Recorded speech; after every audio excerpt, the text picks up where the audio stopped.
Era la noche del 14 de abril de 1912. El Atlántico Norte se extendía como un abismo oscuro y silencioso, bajo un cielo sin luna que parecía mirar con indiferencia a la joya de la ingeniería moderna, el RMS Titanic. Su silueta imponente, de casi 270 metros de eslora, cortaba el agua con una majestuosidad que inspiraba confianza ciega.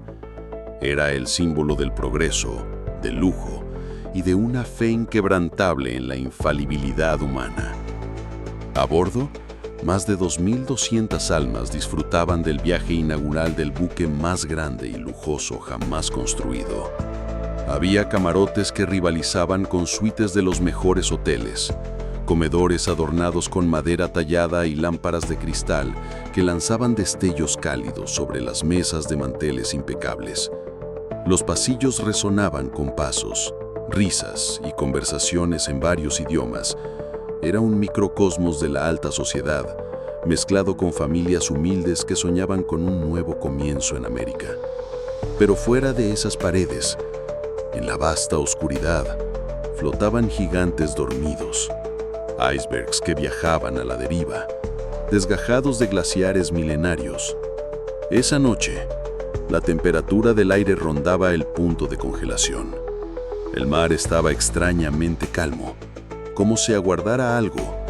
Los vigías en el mástil buscaban con la vista cualquier silueta sospechosa, pero el horizonte estaba envuelto en una ligera neblina, un efecto óptico provocado por una inversión térmica que distorsionaba la línea entre el cielo y el agua. A las 11:40 p.m., el timbre de advertencia sonó desde el puesto de vigía. «¡Iceberg, derecho al frente!», gritó Frederick Fleet. El primer oficial, William Murdoch, reaccionó de inmediato. Timón a babor, motores en reversa. El coloso de acero comenzó a girar, pero su tamaño y velocidad hacían que el cambio fuera demasiado lento. Minutos después, un roce estremecedor recorrió el casco. La frialdad del hielo se transmitió a través del acero y en lo profundo de la nave, remates y planchas comenzaron a ceder. En la sala de calderas, los trabajadores sintieron el golpe como un rugido apagado. Agua helada empezó a inundar los compartimentos estancos delanteros. El Titanic estaba diseñado para flotar incluso con 4 de esos compartimentos llenos, pero el iceberg había abierto una herida mortal que afectaba a 6. Las bombas comenzaron a trabajar, pero no podían competir contra las 36.000 toneladas de agua que empezaban a invadirlo. Mientras la tripulación evaluaba el daño, el capitán Edward Smith sintió el peso de una verdad innegable. El barco estaba condenado. Ordenó preparar los botes salvavidas, aunque sabía que solo había capacidad para menos de la mitad de las personas a bordo. En la sala de radio, Harold Bride y Jack Phillips comenzaron a enviar señales de socorro, utilizando el código SOS, relativamente nuevo en ese entonces. Lejos de allí, el RMS Carpathia captó el mensaje y puso rumbo a toda máquina, pero se encontraba a horas de distancia. En las cubiertas, el frío calaba hasta los huesos. El mar, negro como tinta, reflejaba las luces del Titanic como si fueran luciérnagas atrapadas en la nada. Algunos pasajeros miraban el horizonte, sin comprender la magnitud de lo que sucedía. Otros, alertados por el frenético movimiento de la tripulación, empezaban a sentir el filo del miedo. En ese momento, nadie podía prever que en menos de 3 horas, el orgullo de la White Star Line desaparecería bajo las aguas, llevándose consigo más de 1.500 vidas y dejando una cicatriz imborrable en la historia marítima. El reloj avanzaba sin piedad. En la cubierta, los oficiales intentaban imponer orden mientras designaban a mujeres y niños para los primeros botes. Algunos pasajeros se resistían, aferrados a la incredulidad. «Este barco no puede hundirse», repetían. El Titanic, publicitado como prácticamente insumergible, parecía aún sólido bajo sus pies. La realidad en realidad era otra. El agua avanzaba sin freno, inundando salas de correspondencia, camarotes y los corredores del tercer nivel. En las entrañas del buque, la presión destrozaba puertas y mamparos. Los caldereros, conscientes de su destino, siguieron alimentando las calderas para mantener la energía eléctrica, sabiendo que sin luz el caos sería total. En la primera clase, algunos aún bebían brandy y escuchaban a la orquesta, dirigida por Wallace Hartley, que seguía tocando para calmar los ánimos. Nadie sabe con certeza cuál fue la última pieza, aunque muchos sobrevivientes juraron haber escuchado Nearer My God to Thee, mientras el barco agonizaba. El RMS Carpathia navegaba a toda velocidad, cortando la noche, pero el frío y la distancia jugaban en su contra. Mientras tanto, a unas millas de distancia, el SS Californian permanecía inmóvil entre témpanos, su tripulación aparentemente ajena a las señales luminosas que el Titanic lanzaba hacia el cielo. A bordo, la temperatura caía en picado. Los que lograban subir a un bote eran recibidos por el silencio de la inmensidad, interrumpidos solo por el crujir del hielo y los gemidos de quienes quedaban atrás. Muchos botes partieron con asientos vacíos, ya fuera por miedo a que el descenso fuera peligroso o por el desconocimiento de la magnitud del desastre. En el tercer nivel, familias enteras luchaban por encontrar una salida. Los pasillos estrechos, las puertas cerradas y las barreras de clase social complicaban la evacuación.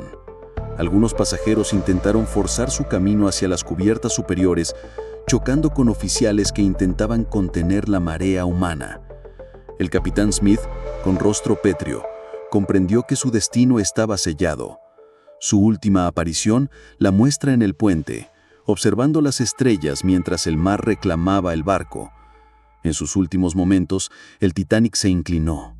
Sus hélices emergieron del agua y un rugido metálico anunció la fractura del casco. Una parte se hundió rápidamente, mientras que la otra quedó brevemente suspendida antes de desaparecer. Las aguas del Atlántico, a -2 grados Celsius, se convirtieron en una sentencia inmediata para quienes cayeron al mar. La hipotermia llegaba en minutos. Los gritos desesperados se apagaron uno a uno, dejando un silencio que marcó el fin de la tragedia. Cuando el Carpathia llegó al amanecer, solo encontró botes dispersos y un mar cubierto de restos, maletas, tablas, ropa flotando como testigos mudos. El Titanic descansaba ahora a casi 4 kilómetros de profundidad, su estructura partida y cubierta por una negrura perpetua. Entre sus restos yacen historias inconclusas, joyas oxidadas, vajillas intactas y cartas que nunca fueron entregadas.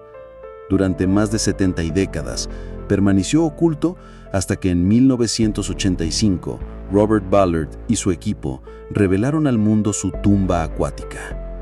Las investigaciones posteriores revelaron una cadena de errores y condiciones adversas que sellaron el destino del Titanic. La inversión térmica aquella noche generó un espejismo en el horizonte, dificultando la visión de los vigías. La velocidad del barco, de más de 22 nudos, era imprudente en una zona conocida por sus peligrosos campos de hielo. La insuficiencia de botes salvavidas, solo 20 para más de 2.200 personas, fue resultado de regulaciones obsoletas que no habían previsto un transatlántico de ese tamaño. Se descubrió también que el acero y los remates oquilizados eran frágiles a bajas temperaturas, lo que facilitó que el iceberg desgarrara el casco. En apenas 45 minutos, más de 13.000 toneladas de agua habían entrado, sobrepasando cualquier capacidad de bombeo. El diseño de compartimentos estancos, aunque innovador, no alcanzaba la altura suficiente, permitiendo que el agua se desbordara de uno a otro. El hundimiento provocó cambios drásticos en la navegación marítima, se crearon patrullas internacionales de icebergs, se impuso que todos los buques tuvieran suficiente capacidad de botes salvavidas para todos a bordo y se estableció la comunicación de radio 24 horas al día. El Titanic, símbolo del orgullo industrial, se convirtió en una advertencia sobre la fragilidad de la confianza humana frente a la naturaleza. Hoy, más de un siglo después, el Titanic sigue despertando fascinación y misterio.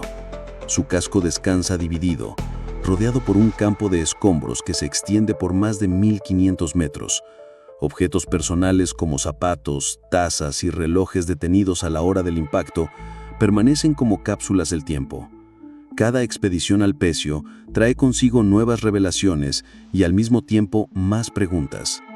Se han encontrado indicios de que algunos compartimentos resistieron hasta el final y que miembros de la tripulación enviaron señales de auxilio incluso minutos antes del hundimiento total. Estos descubrimientos desmienten leyendas oscuras y también confirman actos de heroísmo, como el del primer oficial William Murdoch, quien murió intentando evacuar a más pasajeros. El Titanic no es solo un naufragio, es un espejo de la ambición, el error y la esperanza humana. Su historia sigue navegando en la memoria colectiva entre la realidad documentada y el halo de misterio que envuelve sus últimas horas.